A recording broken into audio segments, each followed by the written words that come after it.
Yes, hello guys, welcome back to my channel. I'm VJ and you're watching another episode of my reaction for today. For today guys, I'm going to react on another interesting topic, and it's called the IQ of Philippine senators. Who's the smartest and who's the dumbest? So actually this is from Fun Fact, and I have watched the first one, the IQ of Philippine presidents. But anyway, we'll be having this very interesting video, and this time it concerns, or it actually relates to the Philippine senators. So yeah, let's go guys. A nation's fate isn't just shaped by its president.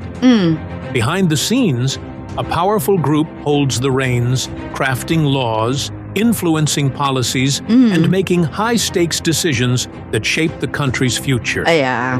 Who are they? Our senators. But here's the real question.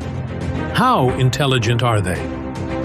You know, even today, I don't know exactly the complete list of senators, because you know we elect like 12 senators every 3 years. So I don't know who's really the sitting. I just could name a few of them because they're like active in social media, especially on hearings, something like that. So those are just the senators that I can actually say they are the current senators. But tomorrow, because it's Sunday and it's May 11, tomorrow will be the next election for 12 senators, right? Yeah, let's go dive into this interesting video. The job of a senator is no joke. It demands sharp analytical skills, problem-solving ability, and intellectual depth. But let's be brutally honest. Does every senator have the brainpower required for such a critical role? This has been a heated debate for years, especially when we see names on the Senate roster that make us ask, how did this person even get elected? Take, for example, the case of Manny Pacquiao. No one can deny his greatness in the boxing ring. He's a global icon, a national treasure. But in the Senate, that's an entirely different battlefield. His legislative record was abysmal. His attendance was among the worst in history. And when he did show up, his grasp of complex national issues was, to put it lightly, questionable. Sure, he had advisors and ghostwriters helping him file bills. Yeah, that's a very sad thing of, you know, electing government officials, especially this, the third highest positions in the country, and yet they have no experience, or they have no theoretical knowledge about, especially on laws, because they are on legislative, right? So yeah, so much for it, you know. Anyways. But that's not what real lawmakers do. A senator should think, debate, and legislate, not just sign papers handed to them. But Pacquiao is just one case. What about the rest? Which senators actually have the brains to justify their power? Today, we're diving deep into an objective, data-driven analysis to estimate the IQ levels of Philippine senators using a transparent scoring system. Okay. Welcome to Fun Fact. If you enjoy this kind of content, make sure to like, subscribe, and hit that. I have subscribed it since I've watched the IQ of Philippine presidents, because Fun Fact actually has, you know, interesting topics in, you know. That notification bell. Let's get started. Okay, methodology, measuring the intelligence of lawmakers. Since we can't make senators take an actual IQ test, as fun as that would be, we're using a widely accepted method called historiometry, the same technique used by historians and psychologists to estimate the IQ of world leaders and historical figures. Our scoring system is based on measurable intellectual milestones.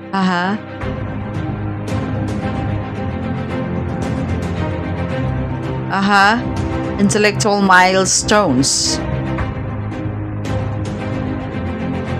For measuring their IQ include the following: educational background, the prestige of their university, degrees earned, academic distinctions such as Latin honors and bar rankings, and the intellectual rigor of their field of study. Okay. Postgraduate achievements, masters, doctorates, law degrees, and other advanced studies that indicate higher levels of specialization and expertise. Leadership and policy impact.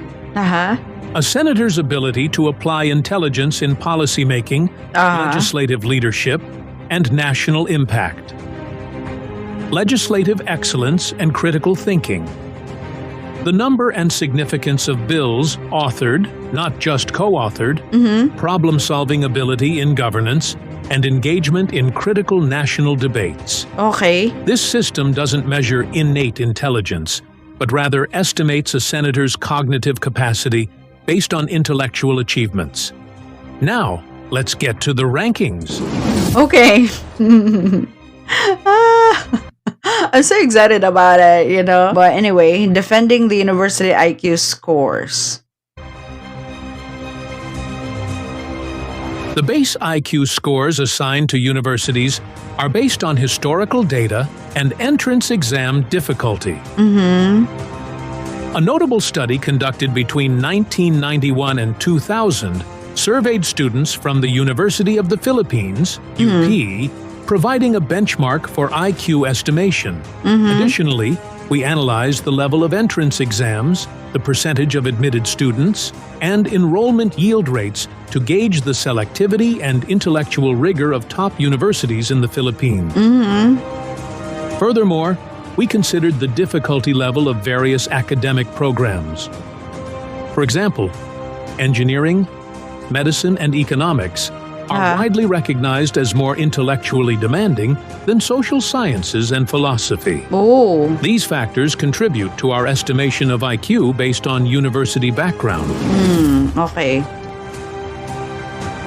Okay.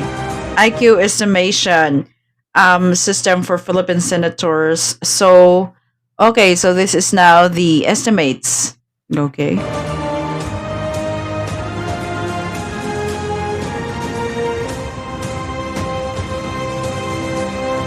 Ateneo. Okay. Okay, I get it. Anyways, let's get to the rankings. Starting off at number 12, we have Jinggoy Estrada, Oh. IQ 130. At least he is one of the smartest. Anyways. 31. Oh, UP economics graduate, he Oh. comes from a political dynasty. I don't know that he is actually a graduate of UP and he is an economist, right? Lyceum of the Philippines Bachelor of Laws. Ooh. But let's be real. His biggest headlines involve plunder cases, not policy making. Yeah. Despite this, he knows how to survive in Philippine politics like a Yeah. true Estrada. At number 11, Oh. Alan Peter Cayetano, IQ 135. Oh. AUP political science graduate, fiery debater, and a smooth political operator.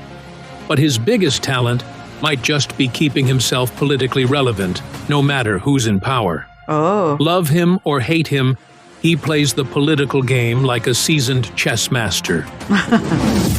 Okay. Moving on to the top 10, we have Francis Chiz Escudero, Oh. IQ 136, AUP law graduate with a silver tongue, Ooh. sharp-witted and charismatic, but critics say he's more style than substance.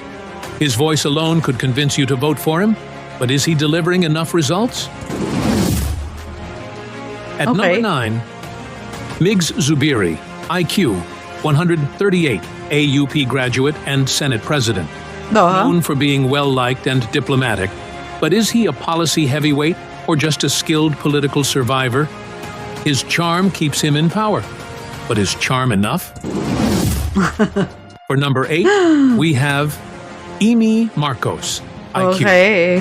130. Okay, so yeah, I think this is really a legit scrutiny. Anyways. 39, a Princeton and UP law graduate, at least, according to her. Her academic Well, is there any evidence credentials have been questioned. Her Oh. wits and political maneuvering skills are undeniable. Whether you believe her degrees or not, she has pure intelligence and knows how to play the game. Coming in at number 7, Mark Villiers, IQ 140. Ooh, University of Pennsylvania. Ah, okay. A Wharton graduate who inherited both wealth and power. University of Chicago. But here's the real question. Is he a policy genius or just another political dynasty heir? With billions at his disposal, is he truly a man of the people? For number 6, Francis Tolentino, IQ 143, an Ivy League graduate, Columbia Oh. University in New York, expert in law and urban planning. Oh. The brains are there, but will he leave a lasting legacy? He's got the qualifications. Halfway through our list, at number 5, Okay. Juan Edgardo Sonny Angara, Ah. IQ 140. He is actually the newly appointed secretary of the Department of Education, right? 45, a London School of Economics and UP law Ah, Harvard University. graduate, as well as a policy wonk. Smart and competent, but sometimes flies under the radar. Maybe too low-key for his own good.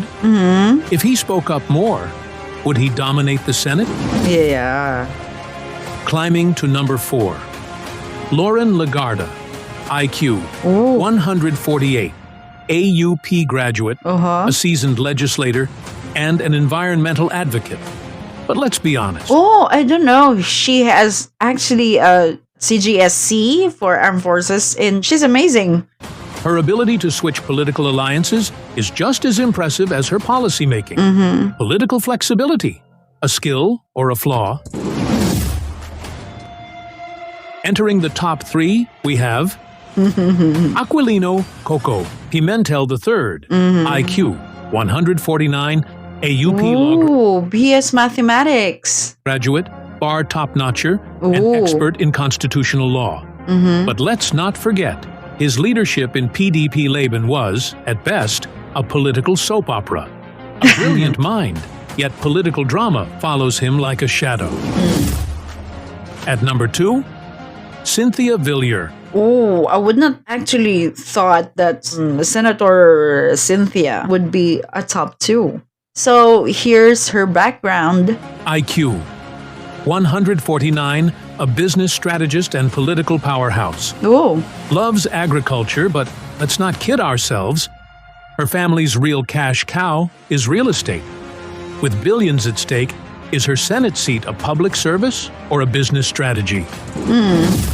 And finally, the smartest senator in the Philippines is who? Pia Cayetano, IQ 155, AUP law graduate, and one of the sharpest minds in the Senate.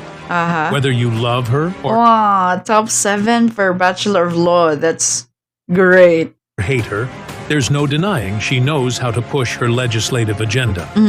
The question is it always the right one? More often than not, it seems the answer is yes. Now, IQ isn't everything. A high IQ doesn't automatically make someone a good senator, just like a low IQ doesn't automatically make someone a bad one. Yeah. Some brilliant people lack leadership. Some average minds work harder than geniuses. Yeah, true. And unfortunately, some completely unqualified individuals win because of name recall, family dynasty, and celebrity status.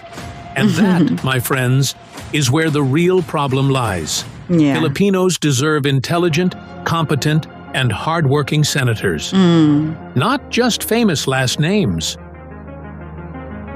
Not just wealthy business people. Is this actually, I don't know. I think this is like in line with the next elections. Looking for influence. And definitely not just clueless celebrities who treat the Senate like a VIP lounge. So the next time election season comes, ask yourself, does this person actually have the brains for the job? If not, do the country a favor. Vote for someone else. That's it for today's video. What do you think of our rankings? Do you agree or disagree? Let us know in the comments below. I don't know, the video is too long, still long, but I think it's, it's ending. If you enjoyed this video, don't forget to like, share, and subscribe to Fun Fact for more eye-opening content. And as always, hit that notification bell so you never miss an update. Thanks for watching, and see you in the next video. Okay.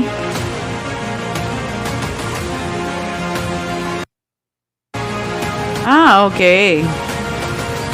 So it's really, it's showing their points. Their bases and their computations, how they computed it. But anyways, yeah, I take that.